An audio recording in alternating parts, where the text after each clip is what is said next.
Life is filled with noise, not just the sound of traffic or voices, but the endless chatter inside our minds. Thoughts race like wild horses, pulling us in every direction, planning, worrying, regretting. We live surrounded by outer noise and inner chaos. Yet what truly exhausts us is not the world, but our own minds. We all ask the same question. How do I control my thoughts? How can I find peace within? This is the story of one man who fought with his restless mind until a Zen master taught him a strange and timeless truth.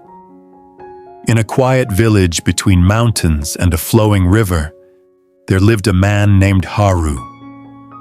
From the outside, Haru seemed to have everything: a home, a loving family, and a small shop that provided enough to live. Yet inside, he was in turmoil. His thoughts never stopped, not even for a moment. Every morning, before his feet touched the floor, thoughts would flood in like a storm. What if my crops fail this year? What if my neighbor still hates me? What if I get sick? His mind never rested. Even when he worked, thoughts buzzed like bees inside his skull. When night came, while others slept peacefully, he tossed and turned, trapped in endless thinking. The more he tried to silence his thoughts, the louder they became, like echoes bouncing off cave walls. Days turned into weeks, weeks into months, and Haru grew weary and pale. His family worried, but he could not explain. How could he describe a storm no one else could see? One night, after hours of tossing in bed, he whispered to himself, "I cannot live like this anymore." At dawn, he made his decision. He would seek the Zen master who lived in the forest monastery beyond the hills. The journey was long, through forests and winding paths, but his heart felt lighter with every step. Finally, after hours of climbing, he reached the monastery, a simple wooden temple surrounded by silence. There, beside a still pond, sat the Zen master, feeding koi fish with slow, deliberate grace. Haru bowed deeply before the master, his heart filled with both hope and exhaustion. "Master," he said, "my mind is restless. Thoughts chase me like flies that never leave. Please," Haru begged, "give me a mantra, some secret words to stop my thoughts." The master looked at him with kind, knowing eyes that seemed to see through his pain. "My friend," said the master softly, "there is no shortcut. To calm your mind, you must meditate. Sit every day," the master continued. "Breathe and watch your thoughts. Slowly, the mind will settle." But Haru shook his head quickly. "No, master, meditation only makes it worse. The moment I sit, my mind explodes with even more thoughts, dark, frightening ones." "Please," Haru pleaded, "do not ask me to meditate. Just give me words, something magical to make it stop." The master sighed softly. He had seen this struggle many times before. Still, he saw that Haru was sincere, a man truly longing for peace, even if stubborn. "Very well," the master said finally. "If you cannot meditate, I will give you a mantra." Haru's eyes lit up. At last, a solution. The master leaned closer, whispering a short mantra into Haru's ear. Then the master said, "Repeat this mantra every day while sitting alone. It will calm your mind.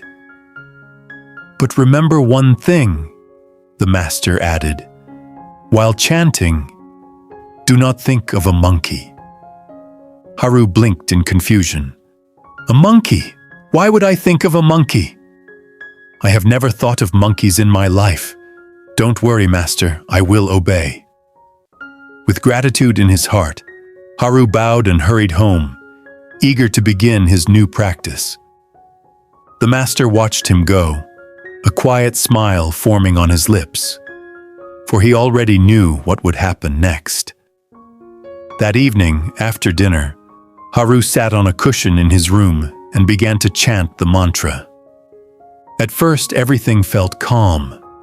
His breathing slowed, and his heart felt light. This is easy, he thought. The master was right. Peace is finally coming. But then, suddenly, the master's words echoed in his mind. Do not think of a monkey. And instantly, a monkey appeared in his mind, small, brown, and playful. He laughed nervously. Strange. Why did that happen? He tried to push it away, but another monkey appeared, then another.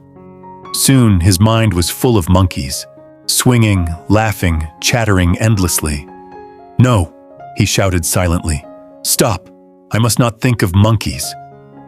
But the harder he tried, the louder they became.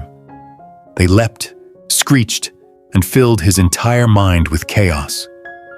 Within minutes, his mantra was lost, drowned beneath the noise of the monkeys. Frustrated, he opened his eyes, gasping for air. Sweat rolled down his face. Why can't I stop them? He whispered. Why can't I control my mind? He tried again and again, chanting, pacing, splashing water on his face. But the monkeys returned every time. By midnight, he was trembling. Even when he looked at his family, he saw monkey faces. By dawn, he was nearly mad, eyes red, mind spinning in circles. As soon as the sun rose, he rushed back to the monastery, stumbling on the stone steps. Master, he cried, what have you done to me? My mind is filled with monkeys. The master looked at him calmly, amusement glinting in his eyes. Ah, he said, so the monkeys have come. Sit down, my friend, the master said softly. You seem tired from your journey. Haru dropped to the floor, breathing hard, his eyes wild and desperate. Master, he gasped. Until yesterday, I never thought of monkeys. Now they will not leave me alone. The master smiled gently. Ah, so the monkeys have made your acquaintance. I never gave you a curse, the master continued. I gave you a mirror. A mirror? Haru whispered, confused. Yes, said the master. The monkeys you see are not new. They have always lived inside your mind. My words only revealed them, brought to the surface what was already within. Haru frowned, trembling. But why, master? Why make me suffer like this? The master looked toward the pond. Because, Haru, you cannot clean a pond without stirring the mud. You asked for silence, he said, but silence cannot come while noise hides beneath the surface. The monkeys are not your enemies, said the master. They are your teachers. Our mind is like a monkey, restless, curious, never still. The more you try to trap it, the wilder it becomes. Just like a spring, the harder you press it down, the higher it bounces back. Haru listened silently, tears forming in his eyes. You wanted a mantra to stop your thoughts, said the master. But force cannot control the mind. The harder you try to avoid a thought, the more power you give it. Avoidance is attention. Resistance is fuel, the master said. Haru's voice trembled. Then what should I do, master? The master smiled gently. Do nothing, he said. Sit, watch, let the thoughts come and go. Don't chase them, don't fight them, don't fear them, simply observe. They will tire themselves out, said the master, just like monkeys that stop jumping when no one watches. Haru sat silently, taking in every word. Something inside him softened, a small opening where peace could enter. That afternoon, Haru returned home. For the first time, he did not fear the monkeys. He sat again, closed his eyes, and simply watched. The monkeys appeared, jumping, laughing, making noise, but Haru did not react. He simply watched them, letting them come and go like waves. Minutes passed. The monkeys began to slow down. Their chatter softened. After a while, they disappeared completely, leaving silence behind. For the first time in years, Haru felt a deep, natural calm.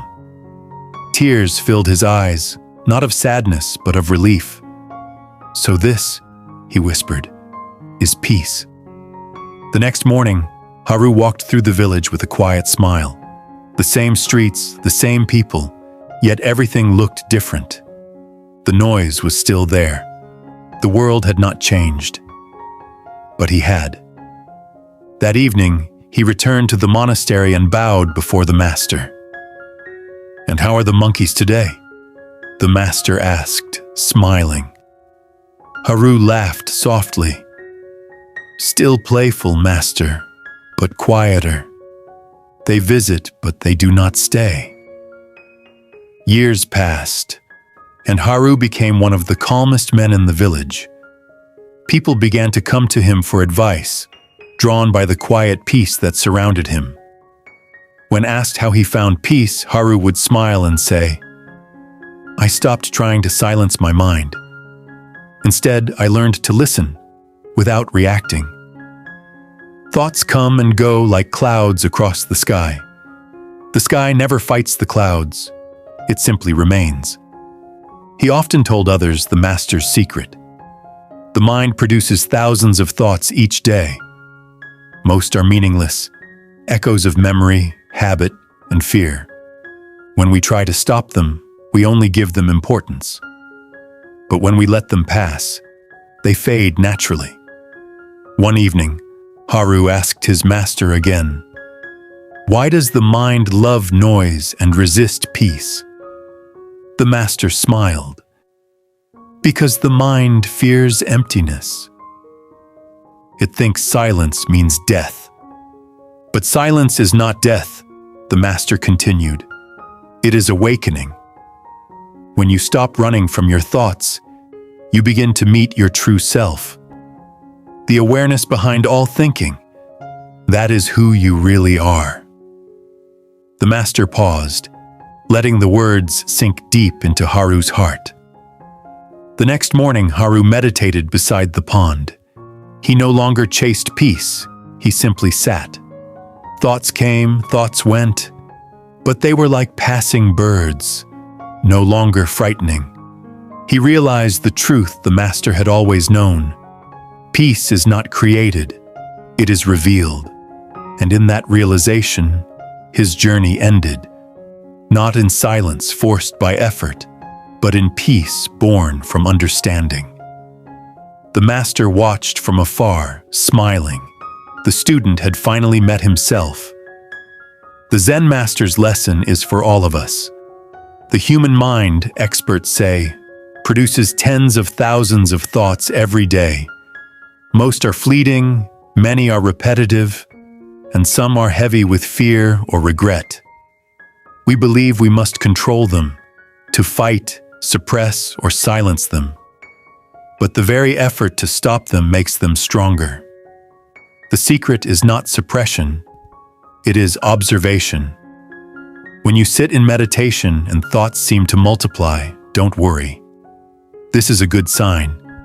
It means the hidden dust of the mind is rising to be cleaned.